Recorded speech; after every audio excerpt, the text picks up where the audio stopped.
Hey guys, welcome back to my YouTube channel flying fashion and vlogs. And guys, आज की video में मैं आपको अपने साथ लेकर जा रही हूँ एक ऐसी अद्भुत जगह पर जिसने अपने अंदर भारत की बहुत सारी ऐतिहासिक धरोहर को, बहुत सारे रहस्यों को समेट के रखा है, संजो के रखा है। तो जी हाँ गाइस, मैं आपको लेकर जा रही हूँ दक्षिण भारत के आंध्र क्षेत्र के चर्चित शहर हैदराबाद में। जी हाँ, हैदराबाद वही शहर है जिसने अपनी गोद में न जाने वहाँ के कितने निजामों और शासकों का विशाल इतिहास संजो कर रखा है। और वहीं पर स्थित है गोलकुंडा फोर्ट, जिसको कि आज हम विजिट करेंगे। तो मैं लेके चलती हूँ आपको गोलकुंडा फोर्ट में। बने रहिए वीडियो के एंड तक मेरे साथ। और अगर आपको वीडियो अच्छी लगे तो वीडियो को लाइक करना बिल्कुल भी मत भूलिएगा, शेयर कर देना अपने फ्रेंड्स और फैमिली मेम्बर के साथ।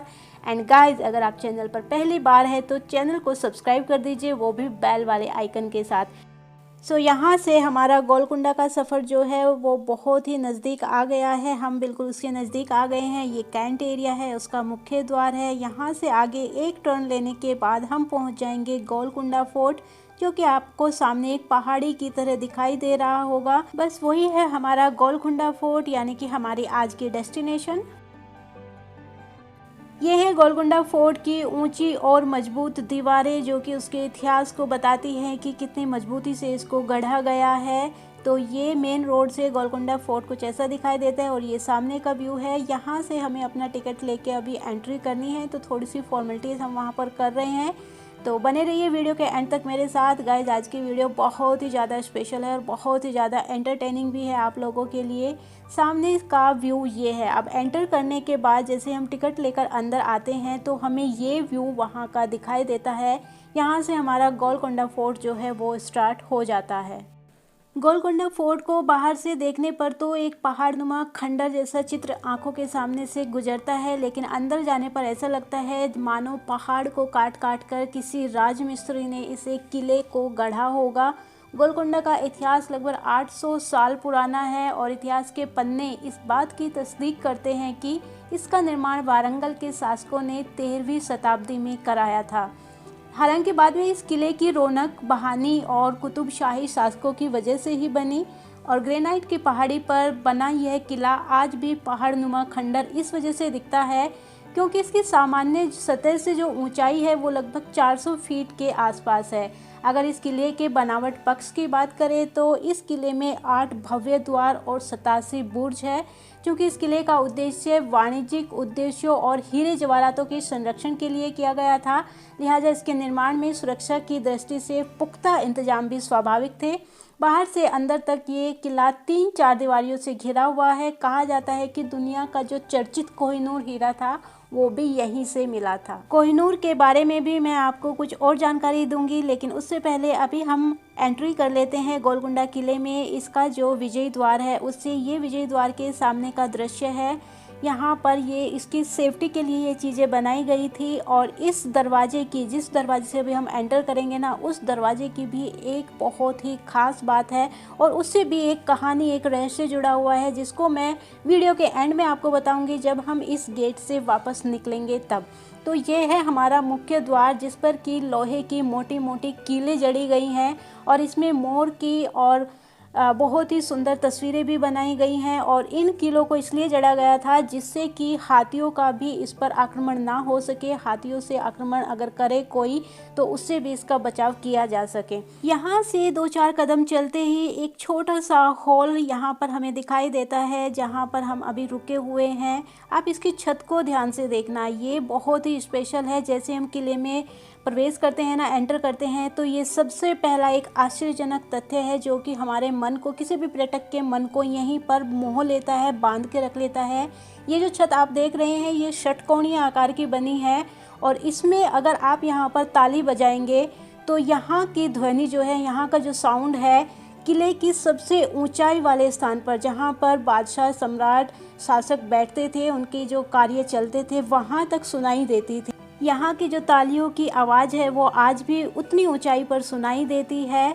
तो ये सबसे पहला रहस्य है यहाँ का। और कहा जाता है कि इस तरह के जो ध्वनि सूचक यहाँ की तकनीक थी या जो वास्तुकला थी, वो यहाँ पर बहुत सारे अन्य जो भवन थे उसमें भी इसका उपयोग किया गया था। थोड़ा सा आगे बढ़ने पर ये यहाँ के गलियारे आपको देखने को मिलेंगे। यहाँ पर इतने गलियारे हैं कि आप देखते देखते थक जाएंगे। मेन स्ट्रक्चर ये दिखाई देती है, ये संरचना दिखाई देती है। एक ग्रेनाइट पहाड़ को काटकर जैसे ये किला बनाया गया है। यहाँ पर आपको बहुत सारी ग्रीनरी भी देखने को मिल जाएगी, जैसे कि आप देख पा रहे हैं। और मेरे जो लेफ़्ट हैंड की साइड आप देख रहे हैं, ये है यहाँ का असलाह खाना, यानी कि जो बादशाह या सम्राट हुआ करते थे उनका जो असलाह खाना था वो भी मैं आपको यहाँ पर दिखाऊंगी। गोलकोंडा किले को आर्कियोलॉजिकल ट्रेजर के स्मारकों की सूची में भी शामिल किया गया है। असल में गोलकोंडा में 4 अलग अलग किलों का समावेश है, जिसकी 10 किलोमीटर लंबी बाहरी दीवार है, 8 प्रवेश द्वार है, 4 उठाव पुल है और इसके साथ ही गोलकोंडा में कई सारे शाही अपार्टमेंट भी है। ये जो असलाह खाना है ये 3 मंजिला बनाया गया है। यहाँ पर आप वीडियो को पॉज करके इसको रीड भी कर सकते हैं। ये यहाँ पर उस समय की जो लकड़ी की बनी हुई बंदूकें हैं वो रखी हुई हैं। मैं थोड़ा नज़दीक करके आपको दिखा देती हूँ। नीचे जो तोपों में ये यूज़ करते होंगे पत्थर के बने हुए कुछ गोले बारूद जो भी जैसे यूज़ करते होंगे वो यहाँ पर दिखाने के लिए रखे गए हैं। ये एक प्रदर्शनी एरिया बना दिया गया है। असलाह खाना जो है उसमें कुछ चीज़ें रखी गई हैं और कुछ चीज़ों को बोर्ड के थ्रू, पिक्चर्स के थ्रू यहाँ पर आप देख सकते हैं। पूरे किले को यहाँ पर एज ए पिक्चर शो किया गया है। आप आकर इनको यहाँ पर चेक कर सकते हैं। शासक जो यहाँ पर हुए हैं उनके बारे में भी बताया गया है। चलिए, जब तक आप इस प्रदर्शनी के थ्रू किले को देखते हैं तब तक मैं आपको थोड़ा सा कोहिनूर के बारे में बता देती हूँ। दोस्तों, कोहिनूर के बारे में मशहूर है कि इसका पुराना नाम समयंतक मणि था, जिसका प्रथम अस्तित्व महाभारत काल में सामने आया था। वही समयंतक मणि गोलकुंडा में एक मजदूर एक बार खुदाई कर रहा था तो खुदाई के दौरान उसको मिली थी। तब किसी ने इसे बतौर नजराना मुगल बादशाह यानी कि शाहजहां को पेश कर दिया था, जिसे शाहजहां ने अपने तख्ते ताउस में जड़वा दिया था। लेकिन बाद में इसे अंग्रेज ले गए और आज भी ये हीरा जो है ब्रिटिश महारानी के मुकुट की शोभा बढ़ा रहा है। चलिए दोस्तों, थोड़ा सा मैं आपको गोलकोंडा का इतिहास यहाँ पर बता देती हूँ, इसकी हिस्ट्री मैं आपको बता देती हूँ। ये जो किला है ये हैदराबाद शहर से 12 किलोमीटर की दूरी पर है और ये किला अपने बेशकीमती खजानों जैसे कि कोहिनूर और उसी तरह के बहुत सारे बेशकीमती हीरे जवाहरात यहाँ से मिले हैं उनके लिए प्रसिद्ध है। और साथ में यहाँ ये जो किला है ये रहस्यमय गुफाओं के लिए भी जाना जाता है। कहा तो ये भी जाता है कि यहाँ से एक सीधी सुरंग या गुफा है जो कि 4 मीनार तक जाती है, लेकिन प्रत्यक्ष में उसका क्या प्रमाण है क्या नहीं वो तो मुझे नहीं पता, लेकिन ऐसा माना जाता है।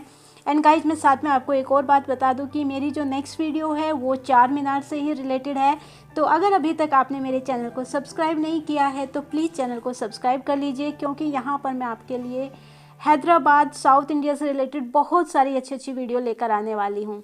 तो चलिए अपने हिस्ट्री पर आते हैं गोलकुंडा किले की। तो कहा जाता है कि यहाँ पर लंबे वर्षों तक जो है काकातीय राजाओं ने राज किया था और इतिहासकारों की अगर माने तो इस पहाड़ी किले को बनाने का जो सुझाव है उस समय जो यहाँ के राजा थे, राजा प्रताप रुद्रदेव, उनको एक गडरिये ने दिया था, जिसके बाद इस किले का निर्माण कराया गया था। और अगर पर्यटन के हिसाब से देखा जाए दोस्तों तो ये ऐतिहासिक किला बहुत मायने रखता है। यहाँ आकर आप प्रारंभिक भारत की वो छवि देख व समझ पाएंगे जो कभी राजा रजवाड़ों और निजामों के बीच में बटी हुई थी। किले की काली पड़ती दीवारों न जाने कितने बादशाहों, सम्राटों को आते व मिटते हुए देखा है। कई आक्रमणों का दंश झेल चुका ये किला आज भी अपने अतीत को संभाले हुए है। किले के एक साइड में आप देख सकते हैं कुछ हरे भरे बागीचे हैं, मैदान है जहां पर बैठकर आप अपना कुछ टाइम बिता सकते हैं और इस धरोहर को महसूस कर सकते हैं। जब ये राजाओं, महाराजाओं, सम्राटों के समय में रहे होंगे ये बाग बगीचे तो जाने कितने खूबसूरत लगते होंगे, इनमें कितने फव्वारे और लाइटें लगी होंगी, लेकिन आज भी इनकी सुंदरता को थोड़ा सा मेंटेन करके रखा गया है। और दोस्तों, ये ऐतिहासिक किला कई शासकों का अतीत बयां करता है, जिस पर अलग अलग समय पर कई सम्राटों ने शासन किया।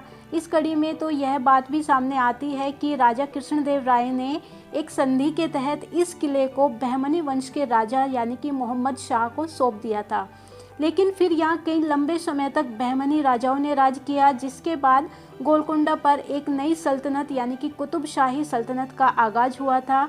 इस वंश के 7 सम्राटों ने गोलकोंडा पर राज किया था और कुतुबशाही सल्तनत के 3 राजाओं ने फिर से महल का पुनर्निर्माण करवाया था। और इस वंश के चौथे सम्राट यानी कि मोहम्मद कुली कुतुब शाह ने अपनी पत्नी भागमती के नाम पर भाग्यनगर नामक शहर का निर्माण भी करवाया था, जिसे अब हम हैदराबाद के नाम से जानते हैं। दोस्तों, जब आप किले के मध्य तक चढ़ाई करते हुए आ जाते हैं तो आपको इस तरह के तालाब देखने को मिलेंगे जो कि जगह जगह पर बने हुए हैं। अब तो ये खैर खंडर में तब्दील हो चुके हैं, लेकिन उस समय में तत्कालीन दौर में ये पानी स्टोर करने की जगह होती थी और तालाब होते थे, जिससे कि ऊंचाई तक किले में पानी को पहुंचाया जा सके। अब तो पाइपों के थ्रू जो है हम कहीं पर भी ईजिली पानी ले जा सकते हैं, लेकिन ये एक अद्भुत तकनीक है जो बताती है कि उस समय का वास्तु जो था वो बहुत ज़्यादा विकसित था और बहुत ही ज़्यादा टेक्नोलॉजी से भी भरा हुआ था।